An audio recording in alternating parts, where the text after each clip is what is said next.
Stop. Stop it. What's up, everybody? I'm Gio with Carvalho Creations, and on this week's video, I wanted to do something a little bit different. So the majority of the videos we do featured props like this guy here. But I had a lot of requests for people asking detailed questions about something as intricate as these little hands. So I wanted to do smaller videos with smaller projects so you can see in detail how I do these things in real time. So they're not very difficult projects. They're very cool hands. You can see how they look here. I got them attached to this prop from last week's video, but I wanted to show you guys just how cool something like this can be done in a very reasonable amount of time. So without any further ado, let's get all our props and materials ready and go wild. In today's video, I just wanted to give you guys a short tutorial on some hands. I had some requests who wanted to make some hands and wanted to see how I went through the process. Now, this is only one way of doing it. You can do it quite a few ways, but I found this one to be pretty useful. But just some materials you're going to be needing. I'm going to be using this air dry foam clay, a little bit of scrap cardboard, some upholstery foam, and we're going to be using some wire, some pretty thick gauge wire, some sculpting tools, and I also have this Loctite spray adhesive. I just put this together. It's actually a pretty easy build. What I'm going to do is take some scrap upholstery foam. As you can see this, I'm just going to put my hand as a simple template, nothing too difficult. Now I'm just going to trace around. I'll cut this out a lot thinner than my actual mark here because I want a little bit of room to add some foil and then wrap that with the air dry foam clay. Now these are going to be the hands for our creepy host prop that we built in a previous video, but I wanted to just take this a little bit and be able to show you a step-by-step process since I had so many people asking about it. So for now, I'll just cut this out and then we'll get on to the next step. Now again, I'm just gonna thin out these fingers a little bit. I want a little more gapping. I'm only gonna be using a wire in between here, so as long as there's enough to cover the wire, I'll be okay. For these, I wanted something flexible. So I didn't want to do anything rigid like monster mud because that would set the position of the fingers, and I wanted them more free flowing so I can bend them around with the wire. So these are going to be for our host, and for some of the scenes he's going to have different hand and finger positions. So I thought this was the best route to go. If you want to see another tutorial on how I do hands, you can watch my Halloween prop, the Dracula or vampire build, and I do a different way of doing hands with masking tape and some liquid latex, so you can check that out if you haven't seen that as well. So anyway, I'm going to make 3 more cutouts of this for each side of the hand, and then we'll get right back to you. Okay, so now that we have our pieces cut out, as you can see, they're just mirrored, so I can put them together, and then these are 2 hands. What I'm going to do now is take some of the scrap cardboard and cut it down. I just want it for the palm here. To give a little bit of rigidity in there. So I'm going to cut down a couple strips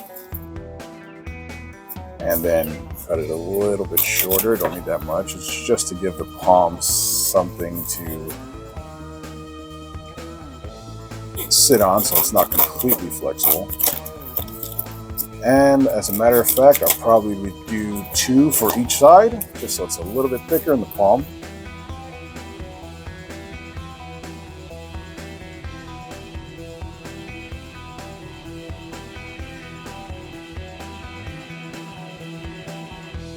Okay, so now this is going to give us a little bit of rigidity.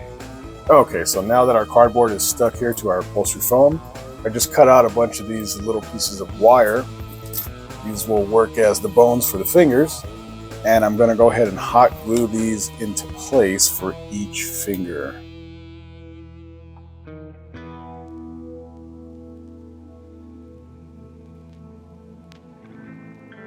Now again, like most of the stuff you guys see me do, it's my first go at it. So I kind of learn as I go. I keep trying new things. I want to be able to bring you new tips and tricks that are more interesting and that you'll be able to use. You know, we're constantly making new props and projects, so it's kind of cool to do different things.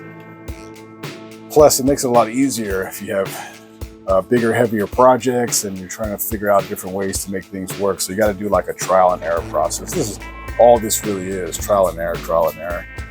Most of the stuff you guys don't see behind the camera is me messing something up and having to do it again. So, and you'll know in some of the builds, you can see I'll change it at the end. And that's only because I'm looking at it and I'm thinking, man, what else can I do? So I try to improve them as much as possible. So once this dry completely, then I'll use the spray adhesive and stick this other side to it. And then I can trim up the fingers, make them a little bit thinner, and we'll go on to the next step. Okay, now that we got all the wires in place, we use this Loctite spray adhesive. Shake that up a little bit, and I'm gonna spray both sides of the hands on each side. So that way we get a good adhesion.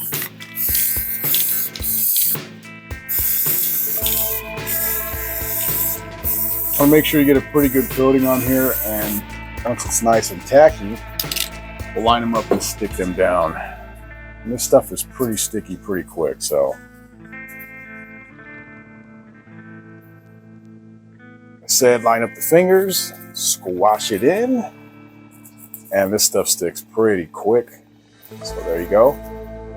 And you'll be able to bend the fingers around as well. I have the wire in there. There you go, give it a little more form. We can fill this in, thicken it up. The cardboard gives you a little bit of bend too if you want to position them.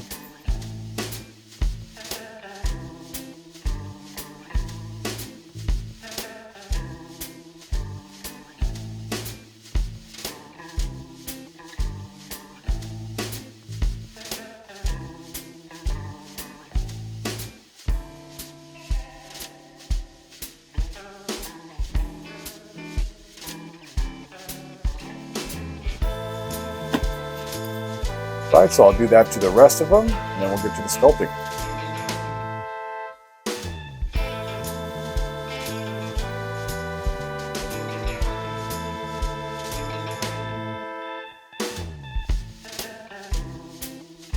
So now that we got our hands all capped with the tin foil here, I'm going to be using this air dry clay stuff like I mentioned before. Now, to be honest with you, this is only the second time I've used this, but it's actually pretty cool.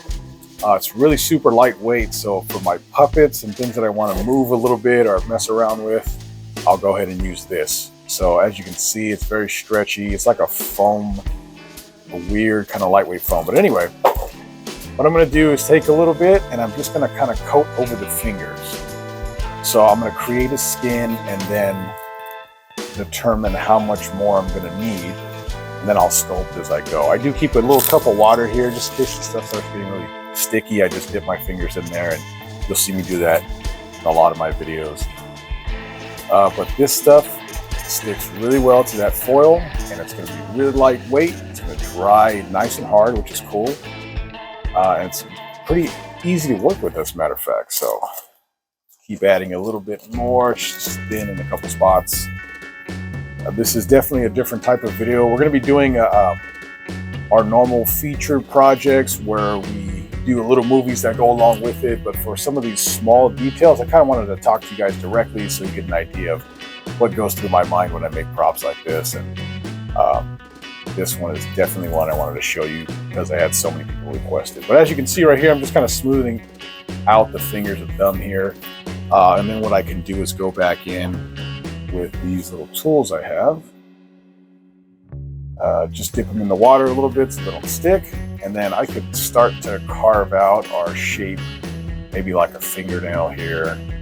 Blurry, but you can sculpt out the nails here and then run your tool across for some of the ridges in the hands. And this may not look much right now, but once I kind of work at it for a while, it'll start to look like a finger. The hands we're making today are for that ugly guy right over there. So these fingers are what it looks like when I've been sculpting for a little bit. And realistically, this is about 20 minutes of work maybe. But you can see the detail in the fingernails and how some of that skin looks like warts and stuff. And you can sit here and tear away at it, and take pieces of flesh out and stuff like that if you'd like. These I wanted to be about this detail is good for me, but you can see how that cardboard in there really holds the form and the wires are perfect. It looks pretty natural, like a creepy claw hand. So can imagine that on that guy coming at you. That's the idea. So these hands are really easy to make. I'm gonna let this dry overnight, and then we'll come back and do the painting and some of that fabric work. To start off with paint, I just use regular acrylic paints, craft paint, real cheap, really inexpensive. A lot of the stuff that I do here on this channel is very budget friendly. Everything is very budget friendly. So I'm gonna go ahead and mix up some colors so you can start to see the process. If you guys are liking this type of video, I would love to hear about it. Let me know. I'm always looking for feedback so I can improve the channel. Anything you'd like to say, any comments on the projects themselves, or something you'd like to see me make or create, or maybe talk about or focus on, please let me know down in the comments. That would be amazing. Really trying to make this channel something special. So I'm going to be taking a detailed brush. See that? And just using a little bit of a plum color, a deep plum color. And when you're painting this, you also want to think about what you're using it for. So because I know I'm going to have this in a dim lit shot, I want to make sure that I pop out the detail with the black. So I'm not too worried about it looking a little cartoonish here, because I need to over exaggerate the lines and definitions in order to sell this in the video. But if you were doing something outside, you might go a little subtle, more subtle, or blend it in a little bit. All right, so for our next step, I'm gonna be adding, I wanna do a little more of a reddish color here in the cuticle.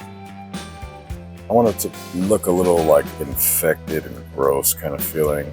I'm just gonna kind of work it into the grooves here. Again, this is like more of a subtle type of deal, but all these layers add to the realistic final effect. So if I continue to push the layers and add more colors and depth to it, at the end the result is so much nicer. Okay, so start to get a better look at just those fingers and how gnarly they look. So to tie this hand in with my creation, the puppet I'm making, I added a little bit of like a nasty greenish white color to his mouth, kind of like nasty old saliva or something like that. So what I wanted to do, something similar, just to tie in the hands. So for this, I'm gonna make it seem like maybe a little bit stained or drippy around his fingers there.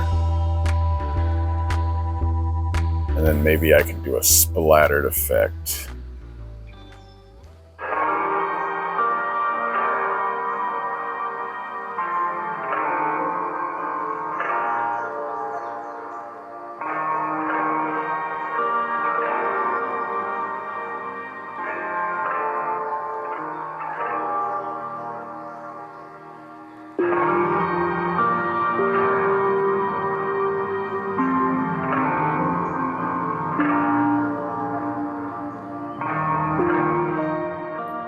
All right, everyone, now that we're here at the end of our video, I hope you guys enjoyed today's tutorial, and I hope you guys are enjoying this style of tutorial as well. If you are, please let me know down in the comment section below. Leave this video a thumbs up while you're there. We're gonna be making these videos, mini props and projects in between our major ones, so you get a little more content for the Halloween season. We're gonna be doing some costume work, we'll be doing larger prop work, so definitely stay tuned. We're only just getting started.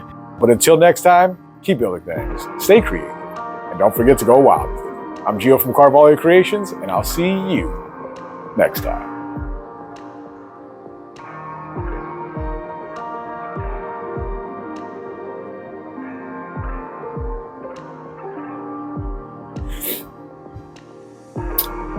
What'd you think? No.